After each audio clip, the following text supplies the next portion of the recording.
The Masque of the Red Death by Edgar Allan Poe. The Masque of the Red Death is one of my favorite stories. It doesn't have Poe's strongest use of Gothic language, but it is one of the most densely constructed, effectively symbolic stories I've ever read. It is just as surgically neat and powerful as any of the ancient Aesop's fables that it resembles. This is a story about life, and what ultimately gives it meaning or not. And it's also a story about class warfare. Poe's life was full of emotional and financial suffering, and you can see a bit of envy and bitterness in this story, but also a moral that promotes charity and decency.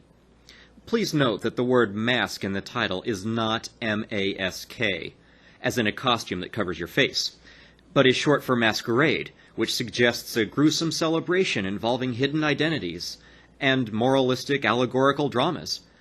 Right from the start, Poe tells us that he has a serious lesson in mind. The Red Death had long devastated the country. No pestilence had ever been so fatal or so hideous. Blood was its avatar and its seal, the madness and the horror of blood. There were sharp pains and sudden dizziness, and then profuse bleeding at the pores with dissolution. The scarlet stains upon the body, and especially upon the face of the victim, were the pest ban which shut him out from the aid and from the sympathy of his fellow men. And the whole seizure, progress, and termination of the disease were the incidents of half an hour. So this first paragraph is devoted to describing this disease, the Red Death. Basically, you catch it, and within a half hour you might double over in agony, and suddenly a bunch of blood shoots out the pores in your skin and you die. I know, awesome, right? But Prince Prospero was happy and dauntless and sagacious. When his dominions were half depopulated, he summoned to his presence 1,000 hale and light-hearted friends from among the knights and dames of his court, and with these retired to the deep seclusion of one of his castellated abbeys. This was an extensive and magnificent structure, the creation of the prince's own eccentric yet august taste. A strong and lofty wall girdled it in. This wall had gates of iron. The courtiers, having entered, brought furnaces and massy hammers and welded the bolts. They resolved to leave means neither of ingress nor egress to the sudden impulses of despair or of frenzy from within. The abbey was amply provisioned. With such precautions, the courtiers might bid defiance to contagion. The external world could take care of itself. In the meantime, it was folly to grieve, or to think. The prince had provided all the appliances of pleasure. There were buffoons, there were improvisatori, there were ballet dancers, there were musicians, there was beauty, there was wine. All these and security were within. Without was the Red Death. So as this plague rages on, their prince, notice his name, by the way, Prospero, like prosperous, or someone who's lucky and fortunate in life. Well, he goes out and comforts his people and works day and night to find a cure, right? Oh, wait, no. He gets together 1,000 of his closest friends, also from the upper class, and they lock themselves in the castle, like snobs in a penthouse mansion. The plan is just to party until everybody else outside is dead and the plague is gone. Sounds like a great guy, right? I bet Poe gives him a happy ending. What? It could happen. It was toward the close of the 5th or 6th month of his seclusion that the Prince Prospero entertained his 1,000 friends at a masked ball of the most unusual magnificence. It was a voluptuous scene, that masquerade. But first, let me tell of the rooms in which it was held. There were 7, an imperial suite. In many palaces, however, such suites form a long and straight vista, while the folding doors slide back nearly to the walls on either hand, so that the view of the whole extant is scarcely impeded. Here the case was very different, as might have been expected from the Duke's love of the bizarre. The apartments were so irregularly disposed that the vision embraced but little more than one at a time. There was a sharp turn at the right and left in the middle of each wall. A tall and narrow Gothic window looked out upon a closed corridor of which pursued the windings of the suite. These windows were of stained glass whose color varied in accordance with the prevailing hue of the decorations of the chamber into which it opened. That at the eastern extremity was hung, for example, in blue, and vividly blue were its windows. The second chamber was purple in its ornaments and tapestries, and here the panes were purple. The third was green throughout, and so were the casements. The fourth was furnished and lighted with orange, the fifth with white, the sixth with violet. Okay, now this setting is very important. Poe gives us a series of rooms laid out from east to west, and each has a lively color associated with it, and light coming in through the colorful windows. It's pretty, and it's cheerful. It's also highly symbolic. It's no accident that the rooms go from east to west, or that they're a little crooked and you can't see the whole thing at once. As we'll see in a moment, there are 7 total rooms. 7 is an important number. It signifies something whole and complete. 7 days make up 1 week, a complete unit of time. In Shakespeare's As You Like It, there's this famous monologue about the 7 ages of man, implying again that 7 parts make up a whole unit of time, in this case, life itself. And Poe does the same thing here. After all, not only are there 7 rooms, but they go from east to west, just like the sun on any given day. Another complete unit of time. So it's safe to say that the setting here represents life. Now, as to that last room, what color do you think it will be? Anybody think it'll be pink? That doesn't sound much like Poe, now does it? Consider this setting again as a metaphor for life. How does life end? How could that be represented as a room? The 7th apartment was closely shrouded in black velvet tapestries that hung all over the ceiling and down the walls, falling in heavy folds upon a carpet of the same material and hue. But in this chamber only, the color of the windows failed to correspond with the decorations. The panes were scarlet, a deep blood color. Now, in no one of any of the 7 apartments was there any lamp or candelabrum, amid the profusion of golden ornaments that lay scattered to and fro and depended from the roof.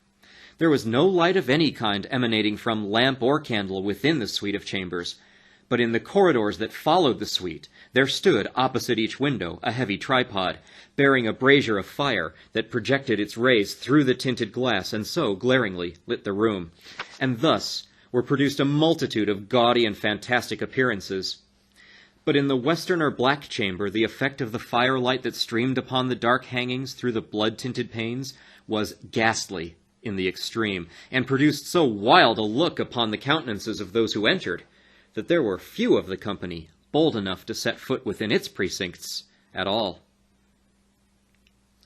So no one at the fancy party wants to go hang out in the death room? That's strange. But Poe has one more detail to lock in the meaning of the setting, and, of course, to make it even more creepy.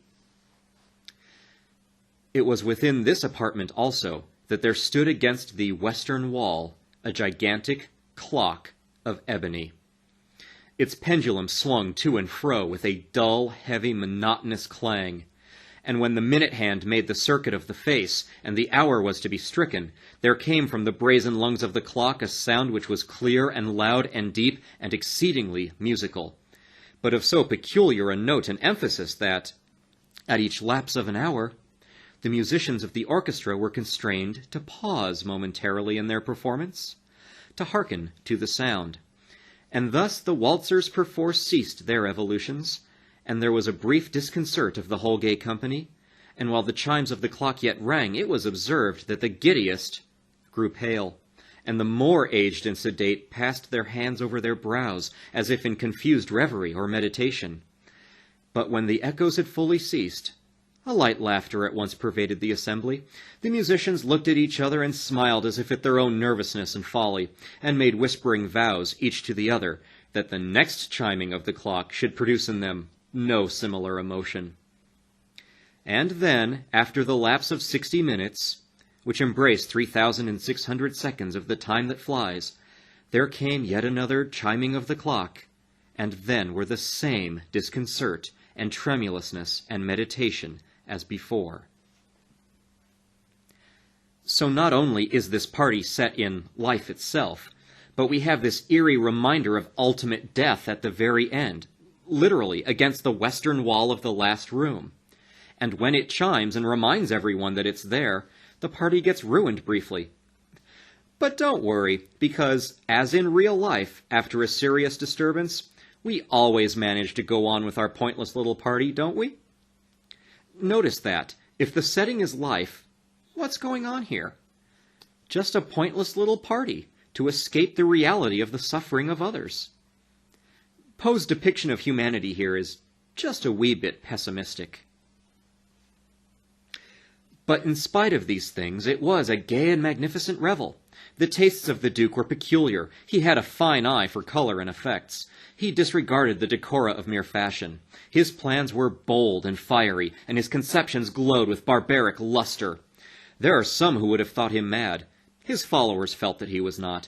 It was necessary to hear and see and touch him to be sure he was not. He had directed in great part the movable embellishments of the 7 chambers upon occasion of this great fete, and it was his own guiding taste which had given character to the masqueraders. Be sure they were grotesque.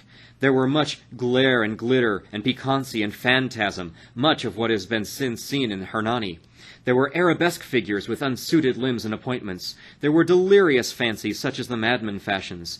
There were much of the beautiful, much of the wanton, much of the bizarre, something of the terrible, and not a little of that which might have excited disgust. To and fro in the 7 chambers stalked, in fact, a multitude of dreams. And these dreams writhed in and about, taking hue from the rooms, and causing the wild music of the orchestra to seem as the echo of their steps. By the way, I keep talking about the symbolism here, and I've implied something else about it. Poe says the people at the party wore every kind of costume and covered the whole spectrum of appearances, from revolting to gorgeous, like a movie marathon that includes The Godfather and, Transformers 2, and everything in between. Like all the details here, it means something. It's like the crew of the ship in Moby Dick, or for that matter, the crew of the Enterprise in Star Trek. It has so much unnatural variety that it clearly wants us to think of the whole human race on this journey. So who exactly is at this party of life? Why, everybody, of course. Everybody's in life. And how does life end again? Gee, do you think the people at this party might end up going into that last black and red clock room after all?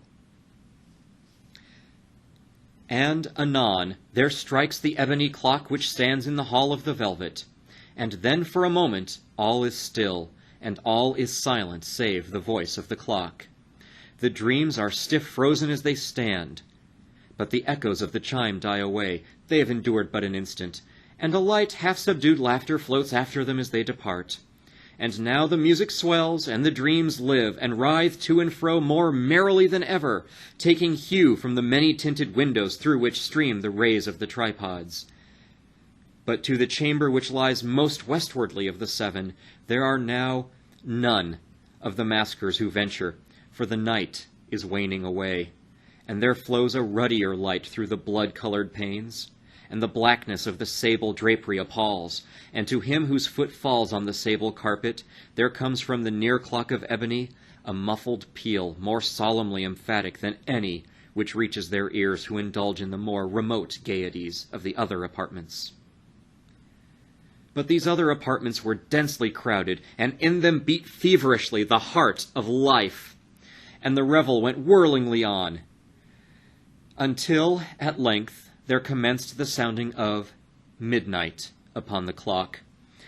And then the music ceased, as I have told, and the evolutions of the waltzers were quieted, and there was an uneasy cessation of all things as before. But now there were 12 strokes to be sounded by the bell of the clock, and thus it happened, perhaps, that more of thought crept, with more of time, into the meditations of the thoughtful among those who revelled. And thus, too, it happened that before the last echoes of the last chime had utterly sunk into silence, there were many individuals in the crowd who had found leisure to become aware of the presence of a masked figure, which had arrested the attention of no single individual before. And the rumor of this new presence having spread itself whisperingly around, there arose at length from the whole company a buzz or murmur expressive of disapprobation and surprise, then finally of terror, of horror, and of disgust. Boy, Poe doesn't miss a chance to ham it up here, does he? When does the climax come? Midnight, of course. It takes so long for the clock to chime 12 times that everyone gets really depressed, and then they notice someone new at the party, someone they didn't see before. Who is this mysterious party crasher? In an assembly of phantasms such as I have painted, it may well be supposed that no ordinary appearance could have excited such sensation. In truth, the masquerade license of the night was nearly unlimited, but the figure in question had out-Heroded Herod, and gone beyond the bounds of even the prince's indefinite decorum. There are chords in the hearts of the most reckless which cannot be touched without emotion, even with the utterly lost, to whom life and death are equally jests. There are matters of which no jest can be made. The whole company, indeed, seemed now deeply to feel that in the costume and bearing of the stranger neither wit nor propriety existed. Well, whoever this new guy is, his costume is offensive, which is weird since we know the party already has a ton of outrageous costumes. What could it possibly be? The figure was tall and gaunt and shrouded from head to foot in the habiliments of the grave.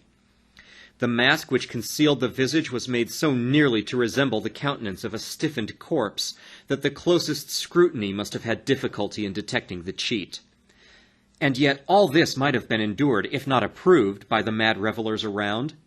But the mummer had gone so far as to assume the type of the Red Death.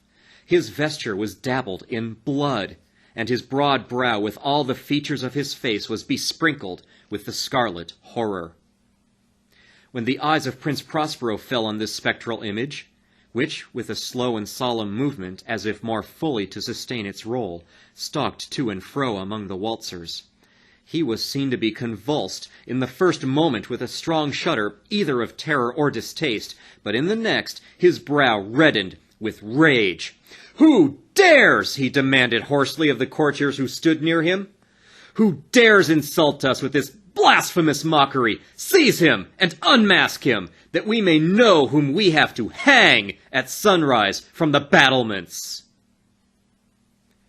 It was in the eastern or blue chamber in which stood Prince Prospero as he uttered these words. They rang throughout the 7 rooms, loud and clearly, for the prince was a bold and robust man, and the music had become hushed at the waving of his hand. It was in the blue room where stood the prince, with a group of pale courtiers by his side.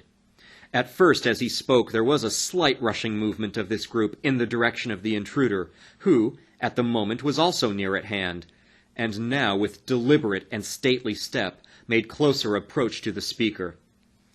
But, from a certain nameless awe with which the mad assumptions of the mummer had inspired the whole party, there were found none who put forth a hand to seize him, so that, unimpeded, he passed within a yard of the prince's person. And while the vast assembly, as with one impulse, shrank from the centers of the rooms to the walls, he made his way uninterruptedly, but with the same solemn and measured step which had distinguished him from the first, through the blue chamber to the purple, to the green, through the green to the orange, through this again to the white, and even thence to the violet, ere a decided movement had been made to arrest him. It was then, however, that the Prince Prospero, maddened with rage and the shame of his own momentary cowardice, rushed hurriedly through the 6 chambers, while none followed him on account of a deadly terror that had seized upon all. He bore aloft a drawn dagger, and had approached in rapid impetuosity to within 3 or 4 feet of the retreating figure, when the latter, having attained the extremity of the velvet apartment, turned suddenly and confronted his pursuer. There was a sharp cry, and the dagger dropped gleaming upon the sable carpet, upon which, most instantly afterward, fell prostrate in death the Prince Prospero. Then, summoning the wild courage of despair, a throng of the revelers at once threw themselves into the black apartment, and seizing the mummer, whose tall figure stood erect and motionless within the shadow of the ebony clock, gasped in unutterable horror at finding the grave cerements and corpse-like mask, which they handled with so violent a rudeness, untenanted by any tangible form. And now was acknowledged the presence of the Red Death. He had come like a thief in the night, and one by one dropped the revelers in the blood-bedewed halls of their revel, and died each in the despairing posture of his fall. And the life of the ebony clock went out with the last of that of the gay, and the flames of the tripods expired, and darkness and decay and the Red Death held illimitable dominion over all. Sorry for that melodramatic ending, but I think Poe's exaggerated Gothic style welcomes it. So there you have it. All of their wealth and power did nothing to stop death from coming for them, just like it does for everyone else.